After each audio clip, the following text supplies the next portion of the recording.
ఒక ఆయన అన్నాడు, ఓఫీర్ గారి గ్రంథాలలో మీరు ఆ పాయింట్ ఈ పాయింట్ ఈ పాయింట్ అని లాగి కూర్చొని ఏదేదో మాట్లాడుతున్నారు. సరే, గ్రంథాల సంగతి వదిలేయండి.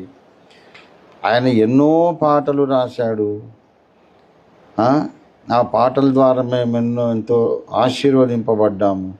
మరి దాని విషయం ఏమంటారు? ఆయన దేవుని సేవకుడే కాకపోతే అలాంటి పాటలు ఎట్లా వస్తాయని ఒక ఆయన ప్రశ్నేశాడు. ప్రశ్నిస్తే ఈ కుక్కల గుంపు లీడర్ ఉన్నాడు ఇప్పుడు, అబ్షాలోము, పెద్ద కుక్క. వాడు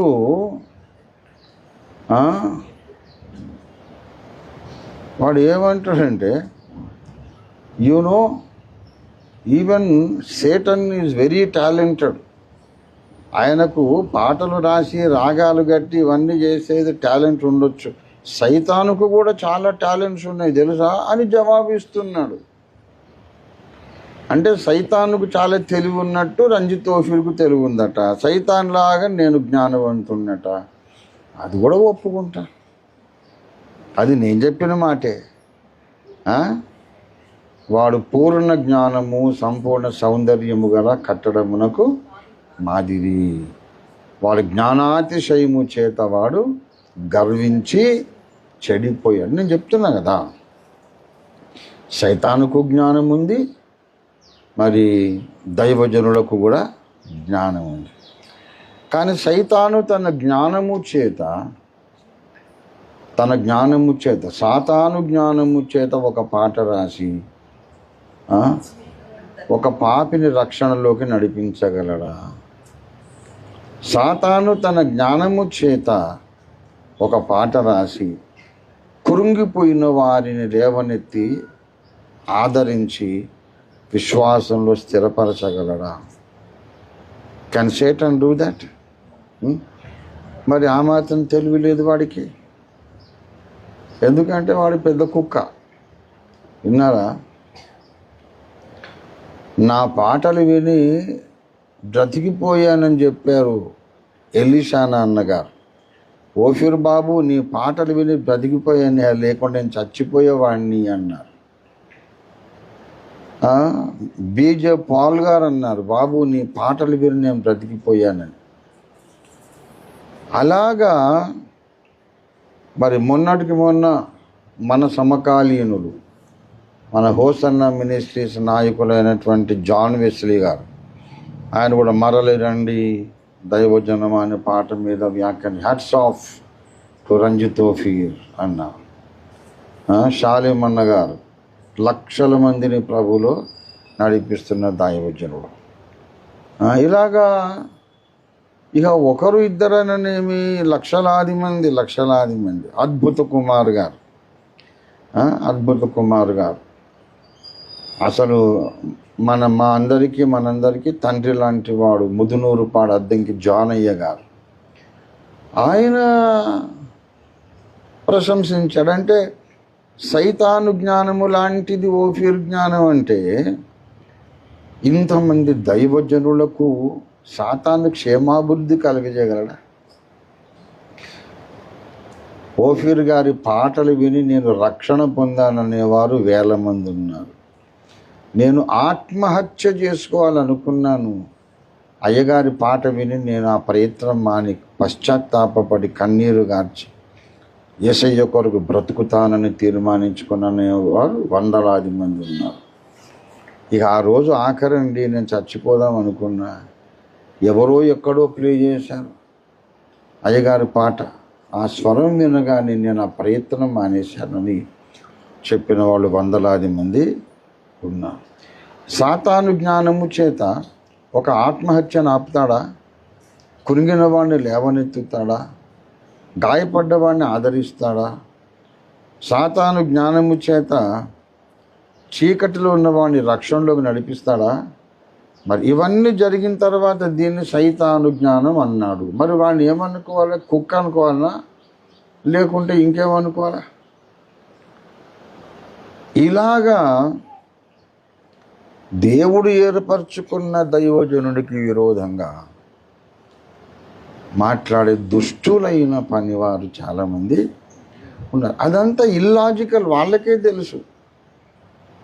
1400 కాదు, ఇప్పుడు ఇంకా 2000 పైచిలుకు సంఘాలైనవి. పాత లెక్క చెబుతున్నాం. పాత లెక్క 1400 అంటున్నాము. ఇప్పుడు పంజాబ్లో సంఘాలు, ఒరిస్సాలో సంఘాలు, మహారాష్ట్రలో సంఘాలు, యూపీలో సంఘాలు. నిన్నటికి నిన్న ఒక కొత్త సహోదరుడు లక్నో నుంచి వచ్చాడు. ఎన్ని కొత్త సంఘాలు! మరి వాళ్ళ పేర్లు కూడా చెప్పగలను నేను. మసూర్కర్ అనే ఒక సహోదరుడు, విశిష్ట్ అనే ఒక బ్రాహ్మణ కాన్వర్ట్, ఆయన రక్షణ పొంది సేవ చేస్తున్నాడు. మనోజ్ కుమార్ అనే ఇంకొక పాస్టర్ గారు, ఆయన అడ్వకేట్. ఇలాగా చాలామంది. కుల్దీప్ సింగ్, ఆయన పంజాబీ, టర్బన్ గిర్బన్ పెట్టుకొని ఉంటాడు. మంచి సంఘాలు నడిపిస్తున్నాడు ఆయన. ఇలాగా ఇన్ని ప్రాంతాలలోని వాళ్ళు వస్తూనే ఉన్నారు. రక్షణ అనేక మంది పొందుతున్నారు. బాప్తిస్మాలు జరుగుతున్నాయి. ఢిల్లీలో సంఘాలైనాయి, హర్యానాలో, ఆగ్రాలో నడుస్తూనే ఉన్నాయి సంఘాలు. ఎందుకు ఈ విషయం చెప్పానంటే, పరిశుద్ధాత్మ కార్యము జరగకపోతే ఇంతమంది రక్షణ పొందరు, ఇన్ని సంఘాలు కట్టబడు. ఒక ఆత్మరక్షణ పొందితే ఎవరి కార్యం అది? పరిశుద్ధాత్మ కార్యం, దేవుని కార్యం. ఒక సంఘం కట్టబడితే ఎవరి కార్యం? దేవుని కార్యం. ఒక్కొక్కరిది ఒక్కొక్క స్టోరీ. నేను దుఃఖంలో ఉన్నప్పుడు అయ్యగారి మాట నన్ను ఆదరించిందంట. నాకు ఒక ప్రశ్నకు సమాధానం దొరకక నేను బాధపడుతున్నప్పుడు అయ్యగారి ద్వారా సమాధానం వచ్చిందంటాడు.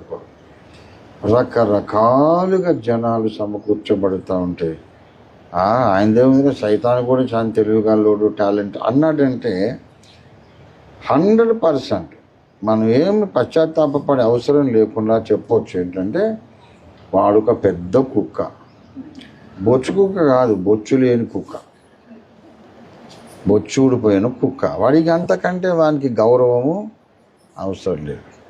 ఇంతకు నా ప్రసంగం ఏంటంటే, కుక్క వలె వారు మొరుగుచు పట్టణము చుట్టూ తిరిగెదరు, సాయంకాలమున మరల వచ్చెదరు అనే విషయాన్ని చెప్పడానికి దావీదు ఈ పాటను ఏమని ప్రారంభించాడు? కుక్క వలె వారు వచ్చుచున్నారని కుక్కతో మాట్లాడా, దేవునితో మాట్లాడా? అది నా పాయింట్, అది నా మెయిన్ మెసేజ్. ఏమండి, కుక్కలన్నీ వస్తున్నాయి అనే విషయం ఎవరికి చెప్పాడు? దేవునికి చెప్పాడు. దేవునికి స్తోత్రం కలుగునుగాక. అలా కాదు, వాళ్ళకు కూడా ఒక ఛాయిస్ ఇస్తున్నా. అసలు మేమే భక్తులము, రంజిత్ తోఫీరే మంచోడు కాదనుకుంటే వాళ్ళు మోకరించి రంజిత్ తోఫీర్కి అగేన్స్ట్గా ప్రార్థన చేయాలి. ఇది నా సవాల్. మోకరించి రంజిత్ తోఫీర్ను దేవుడు శిక్షించాలి. దేవా ఆయన ఇన్ని తప్పులు చేస్తున్నాడు, ఇవన్నీ చేస్తున్నాడు, నువ్వు ప్రార్థన చెయ్యరా. నువ్వు కుక్కవు కాకపోతే ఈ పని చెయ్యి. కుక్కలు నన్ను చుట్టుముట్టి ఉన్నవి అని దావీదు ప్రార్థన ఎవరికి చేశాడు? మరి మనం కూడా ఇప్పుడు దేవునికి చెప్పుదాం. మన విమర్శకులు కూడా ఎవరికి చెప్పాలి? అక్కడికి పోయినాక కన్ఫ్యూజన్ లేదు. ఎవడు కుక్కనో ఎవడు దేవుని గొర్రె పిల్లనో ఆయనే తీర్పు తీరుస్తాడు. దేవునికి స్తోత్రం కలుగును గాక.